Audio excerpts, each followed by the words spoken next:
El día que me van a diagnosticar de coronavirus, yo estaba de guardia. Que tú imagínate eso, que tú contagias directamente a una persona querida y terminas falleciendo por eso.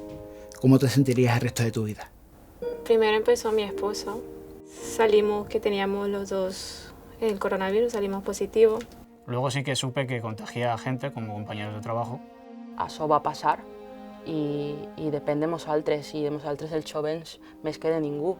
És suficient per entendre lo greu que pot ser la situació. Solo pensábamos en nuestro hijo, que uno de los dos tenía que salir pronto de ahí. 5 días y 5 noches sin descansar ni un solo segundo. ¿Tú sabes lo que es eso?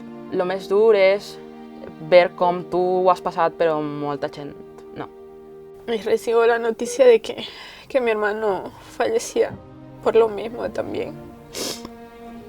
Estamos en el año 2020, pero esto nuestros hijos en un futuro lo van a estudiar y nos preguntarán, papá, ¿tú qué hiciste en 2020 cuando ocurrió la pandemia? Mascareta, higiene de mans i distanciament social. Són 3 mesures fàcils, molt senzilles i que poden salvar vides. Que está en tus manos, que está en las mías. De veritat, val la pena el sacrifici. Ya saldremos de fiesta cuando toque. Y además, cuando toque lo haremos a lo grande. Per tu, per mi, Generalitat Valenciana. Tots a una veu.